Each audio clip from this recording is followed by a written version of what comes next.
You're tuned into RBLR, the home of Tampa Bay's Reveler Sports. 4 seconds left. In front. Happy moment. The Tampa Bay Lightning have won the first Stanley Cup. And the Tampa Bay Lightning have won the Stanley Cup. Lightning strikes twice. The Tampa Bay Lightning win their second straight Stanley Cup.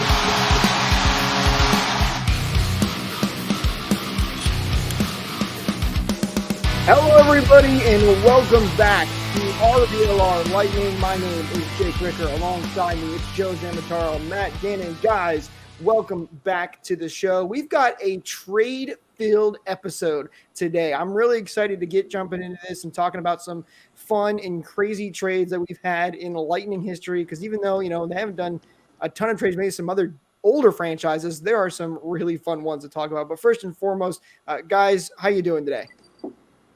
Doing well. Sorry to have missed last week, but glad to be back with you boys. It's okay. We're used to kind of picking up your slack, Joe. I'm totally kidding. we did miss you, Joe, last week talking about Tanner Jeannot and the new signing, the Lightning guy. If you guys did miss that episode, make sure you're liking and subscribing right here on YouTube so you don't miss out on future episodes. You can also follow us on social media at RBLR Sports for all of the great podcasts that we have here on RBLR. But if you're looking specifically for the Lightning ones, at RBLR Lightning as well on all the social media platforms. So go ahead and give us a follow so you can check out those future episodes. So, but let's get right into it. Let's talk about some of the trades that we got here. And guys, I want to start off with what I think is one of the worst trades in Lightning history. And I'm going to give you the lowdown of the trade, and then we'll go ahead and we'll talk about this one. But so here's the trade. All right, the Tampa Bay Lightning, all the way back in 1997, they traded 4 first-round picks: the 1998 first-round pick, the 1999 first-round pick, the 2000 first pick, and the 2001 first pick. And when you hear that, you guys are probably thinking, oh, we got a stud, right? This is a good player coming back the other way for 4 first-round picks. I mean, heck, we gave up 5 picks for Tanner Jeannot. Who the heck are we getting here?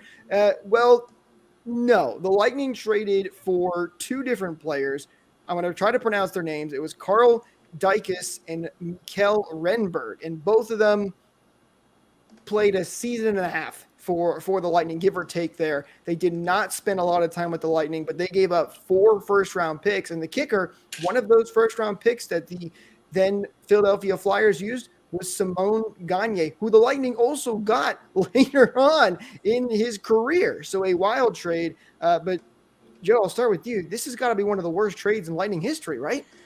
I mean, it's a lot to pay. I have no idea why they would do something like that at this point in time. And, got to, go really into the annals of history in order to figure out what a lot of the motivation behind it is. The thing is, when you look at what these picks turned into, some of them, aren't too bad with players. Like, let's see, the first one was Simon Gagne, then Maxime Ouellet, Justin Williams, big name there, and Tim Gleason. So, I mean, those picks were definitely, at least a couple of them, some players that had some staying power in the NHL. Wait, Justin Williams was one of those picks? Justin Williams is what the, let's see, I just had it up, the 2000 first-round pick for the Flyers turned into. Yeah, that one's tough. I mean, with the Simon Gagne, that's a seasoned NHL vet, but getting rid of Mr. Game 7 himself, that one kind of stings a little bit. Of course, it's over a 20-year-old trade now, 25-year-old trade now. It doesn't really hurt that much. But man, if you gave up Mr. Game 7 for 2 seasons of Mikkel Renberg and I can't even tell you the other guy, that one kind of hurts. It does, but we ended up getting Simon Gagne playing for us at a later date. He only played 1 season with us and didn't spend a lot of time. But it just makes you wonder. 63 games total. 63 games, so not even a full season. And it makes you wonder, what were the GMs thinking? I mean, I don't think these players were any highly – I mean, maybe they were top prospects or top potential players at the time, but to give up 4 first-round picks, that's gambling quite a lot. on current players. And we talked about on the show multiple times that sometimes it's better to go with what you know instead of gambling on draft picks. But I think this is one of those scenarios where it did not work whatsoever.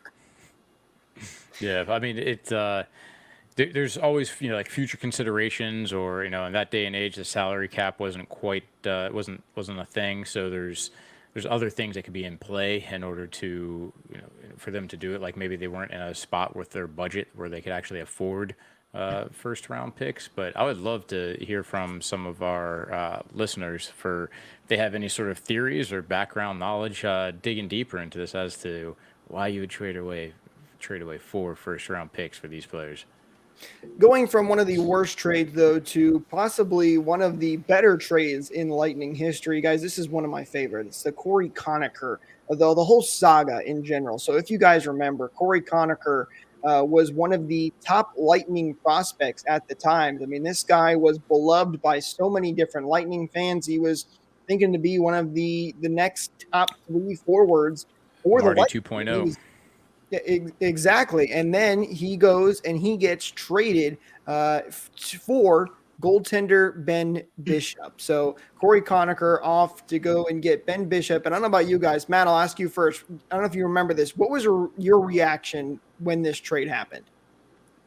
So that was going to be my question, actually, because this was a little before my time, before I started watching, part of the fandom when this did happen. So I was going to ask you two, what was your thoughts and what was also like the general consensus of like the fan base? Because I can't imagine that one, at the time that it happened, it seems like kind of a bad move, but turns out to be one of the best in Lightning history. So what were your guys' thoughts and what was the overall, thought throughout the fan base?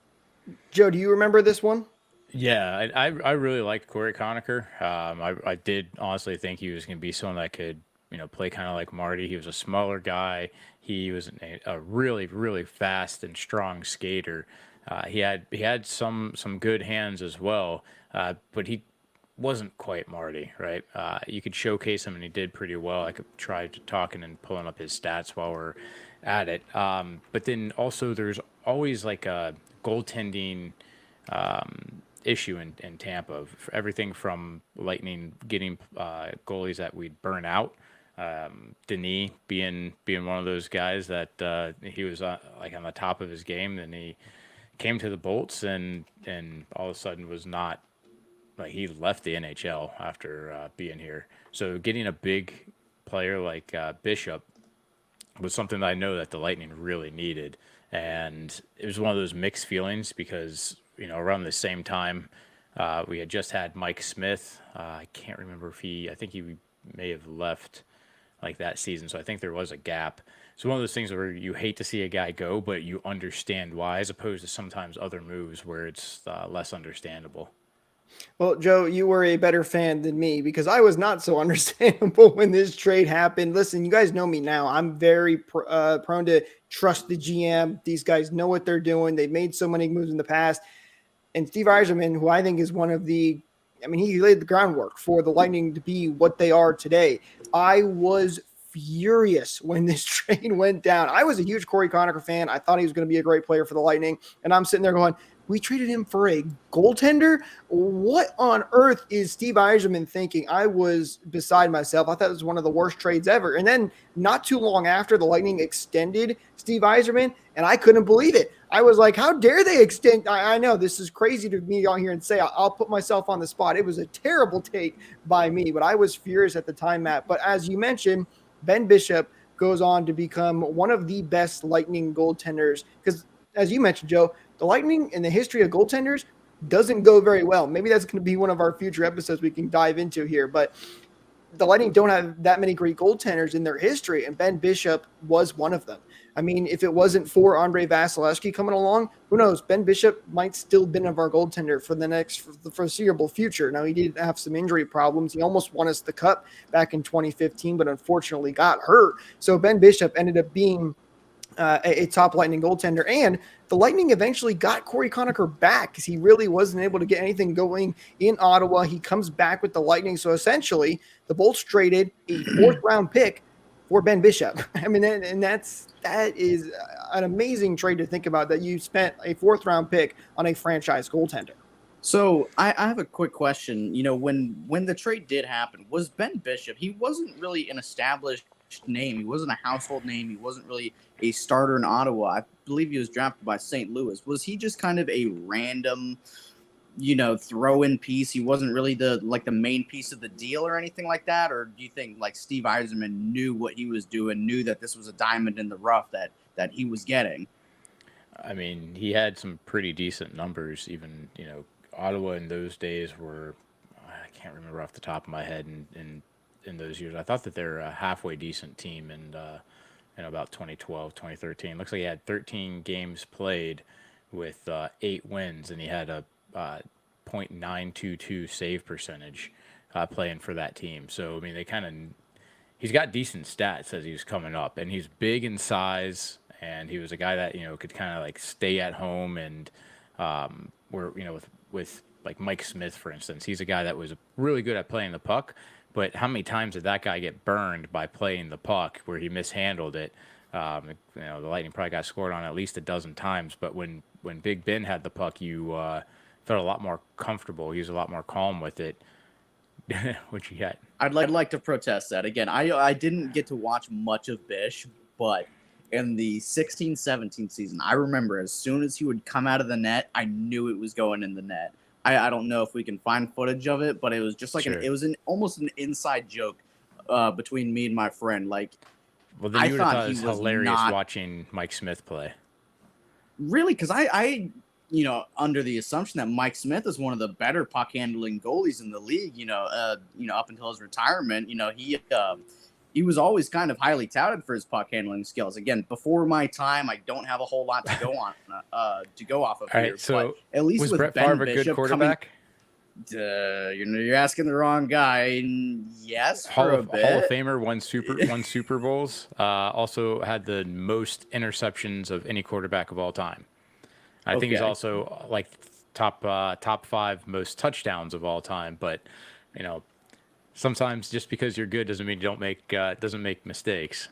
I actually look Fair, at fair. Ben Bishop as one of the better puck handling goaltenders. I don't. I'm more on Joe. What Joe was saying. Mike Smith wasn't great, and Ben Bishop was great. Now he did have a couple of incidences where it really backfired on the Lightning, but that's going to happen to any great player. But for the most part, and I think Vasilevsky's even talked about this. Ben Bishop was a huge helper or coach, if you will, for Andre Vasilevsky and the puck handling aspect of it as well. So Bishop, in my eyes, was a great puck handler, even though he did have a couple of really bad situations, like in the 2015 finals when he came out of the net and they collided with 2 Lightning players, and we know what happened from there. But to answer your original question, Matt, Joe's right. He did have some good numbers, but he was up and down from the NHL and AHL. So he wasn't a consistent NHL name. I don't know if it was Steve Yzerman or if it was his scouting department that came to him and said, hey, this is a really great goaltender. You should go out and get him. He's got great potential. But his career definitely took off once he got to the Lightning. At the time, he was going up and down with the AHL. And it's impressive to think that somebody did look at him, though, and said, hey, this is the guy we need. This could be our next franchise guy. And it paid off in spades. I mean, really, just to give up Corey Conacher in a 4th-round pick, you end up getting Conacher back at a later date. It blows my mind. I don't remember any other trade quite like that.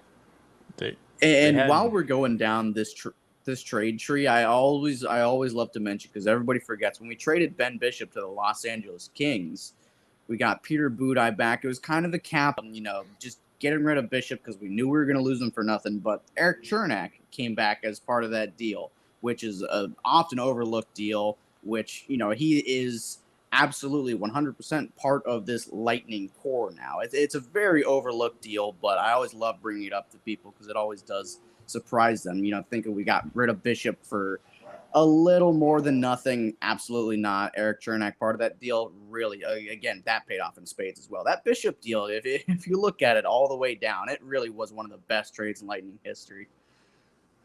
And looking real quick, just another moment on this, as my dogs are playing right outside my door. Ottawa had Craig Anderson and Robin Lehner as their other goalies that season. All right. And then the season before with the Lightning we're working with, let me go back to my tab here. Matthew Garon, Dwayne Rollison. So there's really a big hole in what the Lightning had, and obviously a huge surplus for Ottawa.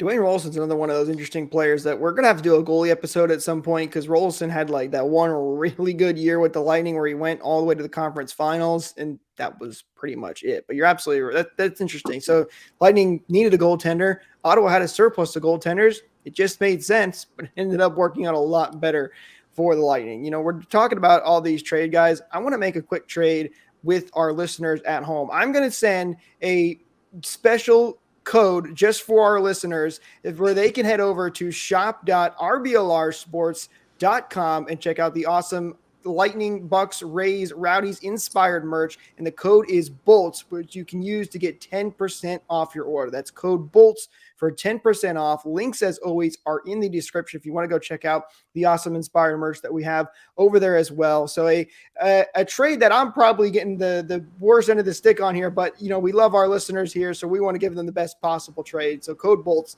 at shop.rblrsports.com. All right, continuing on the train of great trades in Lightning history, I want to continue with some of the best. And guys, I think this is one of the best trades in Lightning history. The Corey Conacher for Ben Bishop, that was a good one. But one of my favorite trades is when the Lightning moved Mikhail Sergachev they traded Jonathan Drouin for Mikhail Sergachev. It's a very simple 1-for-1 trade, and it turned out to be a unbelievably one-sided trade as Jonathan Drouin continues to struggle to place, consistent time in the NHL or even scoring much. And meanwhile, Sergachev has become a top defender for the Tampa Bay Lightning and presumably could be the next Victor Hedman for them, depending on how much longer Victor Hedman can keep playing. So, Joe, I'll start with you. Your thoughts on the Sergachev trade for Jonathan Drouin? Well, I mean, with Sergachev, he had only played 4 games for Montreal, and let's see, I'm trying to pull up his stats, and he was a first round pick, but he was not somebody that was on my radar, being a defenseman and B, only having 4 games in the NHL. At the time, if I remember correctly, Kucherov was injured, and basically all of our offense, especially when it came to the power play, was going through Drouin. So he was the only real dynamic player that we had on the team. And I remember seeing the trade go through, thinking in my head, like, oh, what the hell just happened? I knew the guy had some issues, especially, I'm just say poor guidance, I guess. Made some bad business decisions, but to see him get traded away, it was, for someone I wasn't familiar with, was pretty surprising. And then, I mean, I'd say it worked out a little bit. I've told this story 1,000 times because this was early on into my Lightning fandom tenure, but I remember getting the notification to my phone, Lightning trade F Jonathan Drouin for D Mikhail Sergachev to Montreal. I was livid, man. I really, really did like Jonathan Drouin. I like you were saying, Joe, there was a bit of a absence of offense, and he was kind of the guy for a good bit that season. But I was kind of unaware of with some of the off-ice issues. I knew he was, there was some drama surrounding him. There was a little bit of tension between him and Steve Yzerman for a bit. I was kind of unaware of all of that. So I'm really upset that we got rid of such a talented player for a guy who could, be worth just a bag of chips or something like that. Little did I know at the time how well this trade really did work. I remember, again, being kind of salty towards Steve Yzerman. He traded away one of my favorite players. I literally have a Jonathan Drouin jersey out of the few jerseys that I do own. But I remember the first season that Mikhail Sergachev did come up and play, the first full season, I was always comparing points and goals between Drouin and Sergachev, and it was a steady incline for Sergachev with a steady decline for Drouin. So I was livid at the time, but little did I know how wrong I would be about that trade. It really is undisputed, top 3, top 5, I'll say, best Lightning trades. See, Matt, I had learned my lesson from the Corey Conacher trade, and I knew at the time, hang on, trust Steve. These guys know what they're doing, and it ended up being a fantastic trade. Can I tell you This a was short my story learning about this one? experience. Go for it, Joe. Please. So I was trying to pull up see if I have a picture of it, but I somehow ended up in a scenario where it was me and a buddy sitting in Steve Eiserman's office. It doesn't. I know I've never told you guys this. It doesn't sound real, describing it like that. So I got an opportunity to meet him right before a Lightning game, and yeah, I mean, there's not a lot that can intimidate me, but just thinking about meeting Steve Eiserman, especially how he's like a stoic captain and has such a legacy. I kind of walked in a little bit timid, and there he was standing, and he was so warm, super friendly, extremely engaging. Just talking to us for, it was supposed to be like a quick, little 2-minute thing. We sat and talked to him for about a half hour. He was asking about hockey and like the rinks around the area, what it was like playing in Brandon, and he said that at the time he hadn't laced up ever since he had retired, except for that one exhibition game. And behind his desk, he had this really sophisticated system for keeping track of the players that were in the NHL and those that were in the AHL. Everything, it was like a magnet board, and every player had a tile, and then there's like an IR list, and he'd just take the magnet and just slap it into the section that it's supposed to be, depending on if they're in the A, if they're on the team, or if they're injured. And he was pointing at it, and I remember pointing at the Sergachev one. It's like, that's a piece that you moved that ended up working out really well, didn't it? And just the look he gave, the way that he smirked about it, and said, he did good trade. He knew he hit the nail on the head on that one. This is a funny trade to me too, because I remember when the Lightning drafted Jonathan Drouin, and I was hoping his top 3 pick, was 3rd pick overall, right? And I was begging the Lightning to take Seth Jones. I wanted to go defenseman. I was like, take Seth Jones, and then they drafted Jonathan Drouin. And I was a little upset. I was like, I thought we needed a defenseman. I can't believe they went and took Jonathan Drouin, but I got to trust our management. They know what they're doing. And Drouin was a top player for us for a long time. And then we go out and end up getting Mikhail Sergachev for Jonathan Drouin, who's one of our top defenders now. So it ended up working out. I just needed to trust the process a little bit. But it's amazing that you go from a top 3 pick, and Drouin had these off the ice issues, and the Lightning said, fine, we'll ship you out. We're not afraid of it. And it turned into Mikhail Sergachev, who's going to be with the Lightning for a long time to come. And with the way he's going, I mean, he could break some records with the Lightning. I think this could easily go down as one of the greatest trades in Lightning history. I mean, they gave up theoretically a lot for him, in Jonathan Drouin. It wasn't like they gave up a 4th-round pick and Corey Conacher for Ben Bishop, but this was still just a player they got back was unbelievable. Without a doubt, this would go in as my number 1 trade for the Lightning all time. I'm right there with you. I think it is the number 1 trade, no question. Now, we've been talking about some of the worst trades and some of the best trades.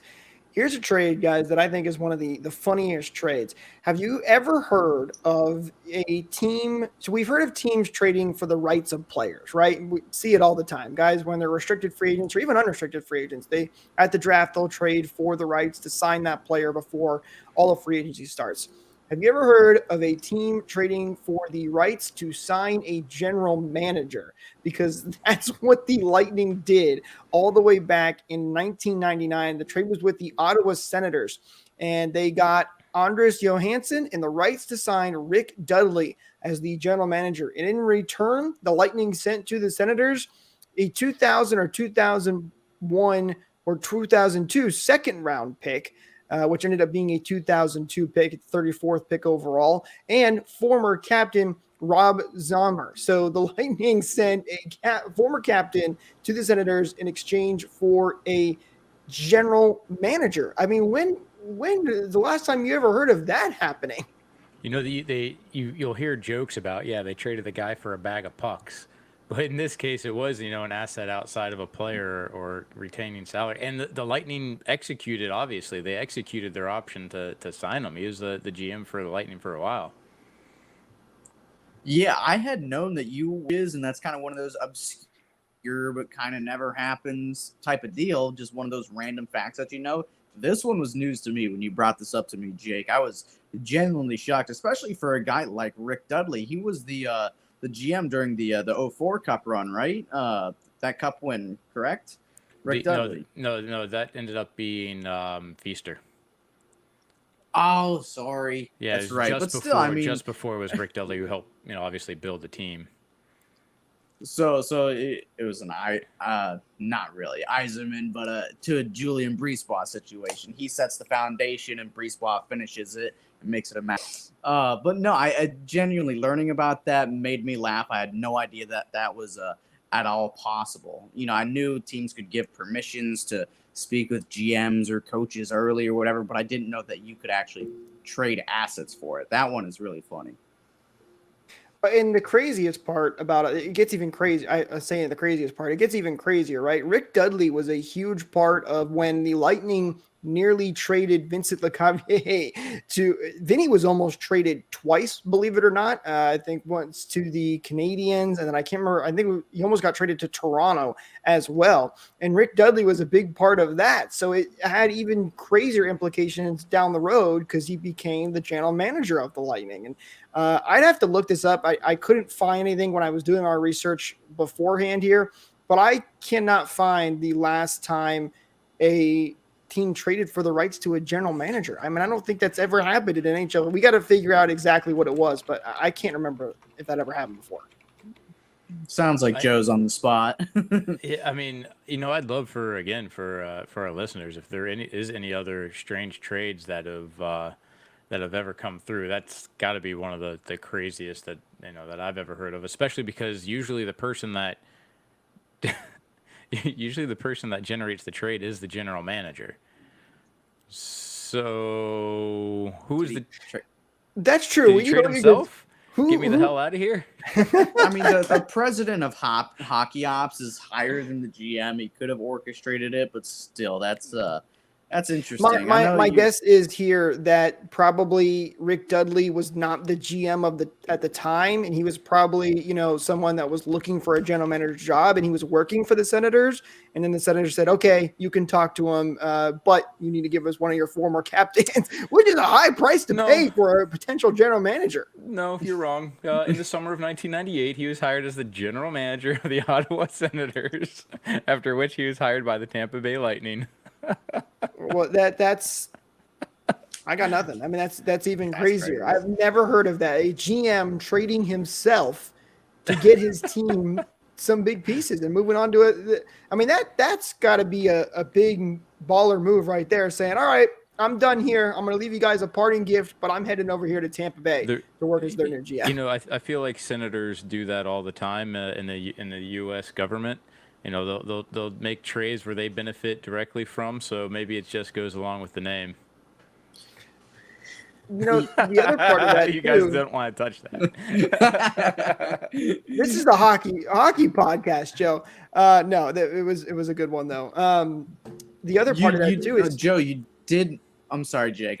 But Joe, you did mention, other crazy trades, like, really obscure off the wall kind of trades. One that did come to mind. It's not really Lightning related, but I wonder if you guys have heard the Darren McCarty story when he got traded from Winnipeg, the original Winnipeg Jets, to the Detroit Red Wings. He was traded for a single $1 when you could still trade cash. Traded for a single $1, ended up becoming a multi-time Stanley Cup champion. It's really like one of those, actually, type of trades.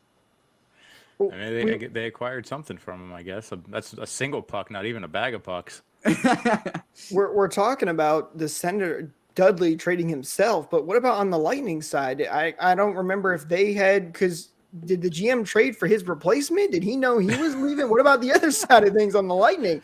It's just a wild trade that you never would have thought you would have heard about. And it's one that's not talked about amongst Lightning fans. And it's one of those ones that you're like, hey, by the way, I was just scrolling through the trade tracker of Lightning history. they traded for the rights as a general manager. Because Matt, when I first found it, or someone else told me about it, totally caught me off guard as well. I mean, I don't think there's any other trade too out there in Lightning history that is as surprising as that trade. But before we wrap up here, guys, are there any other crazy trades that you want to throw in there before we wrap up the episode? I don't know how much time we have left, but the Marty St. Louis trade is always That's noteworthy. It's a heck of a rabbit hole to go down. Well, so the one you're referring to, so the Lightning, Marty St. Louis was obviously franchise player for the Lightning. He's up in the rafters now, but at the time he was really upset that he did not get to play on the Olympic team for Team Canada, and Steve Yzerman was the GM of that Olympic team at the time. And Marty said, fine, I want out. And Joe, I think you said this before we started the episode, Yzerman was in a tough spot. One of the franchise players of the Lightning wants to leave, and he ends up making a trade and acquires Ryan Callahan, and a first round pick. And it ended up being, it's tough to lose a great player like that. But Ryan Callahan was a solid piece for the Lightning for a long time. Well, yeah. So, I mean, this is always a tough one for me because, I kind of get where Marty was coming from. But at the same rate, he was just named the captain of the Lightning that season. That was his first season as a captain. And he requested a trade specifically to the Rangers. He would only move over to the Rangers. And Yzerman did his Yzer magic, kind of like that we were talking about with Sergachev there. His hand was forced, and he ended up getting out of it a first-round pick, a conditional second-round pick, Ryan Callahan, and then it established the relationship with Ryan Callahan being here to start pulling other players that came along from that organization that ended up being so huge, like Strawman and Boyle, and there's another defenseman that I'm can't think of off the top of my head. It ended up being a huge trade for the Lightning. I think it's safe to say that Steve Yzerman was the best trader in of all the Lightning general managers. I mean, that's 3 trades we talked about from him that were 10 out of 10 home run type of trades. Well, maybe the Marlies were not a home run type of trade, but as you said, Joe, it's a great trade that worked out of a bad situation. And then he was the one behind Corey Conacher, and he was the one behind the Sergachev trade as well. So impressive stuff from Yzerman over there.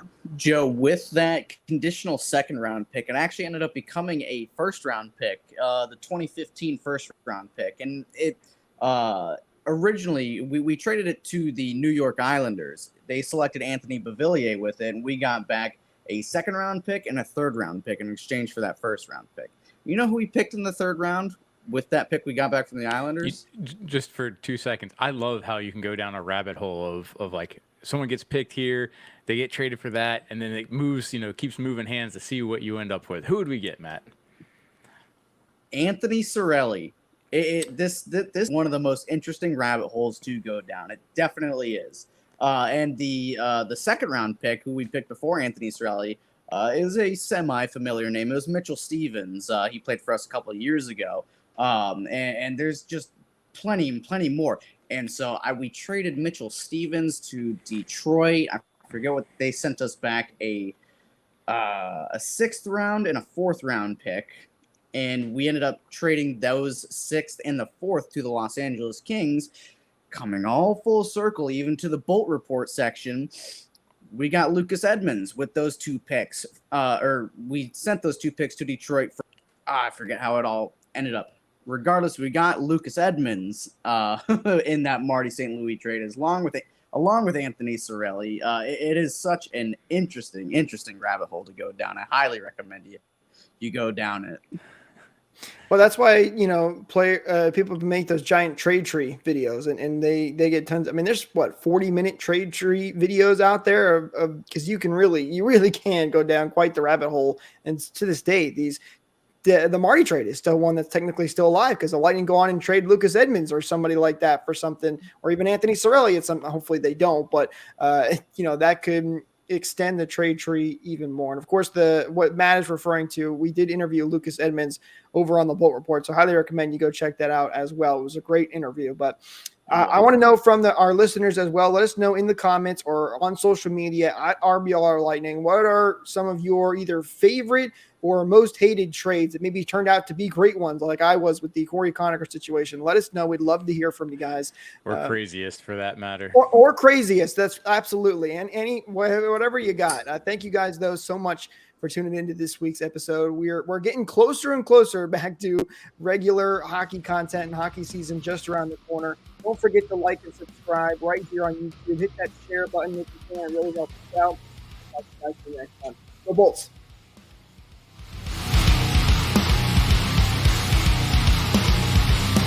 Thank you for tuning into this presentation by RBLR Sports. On your way out of the stadium, please remember to like and subscribe.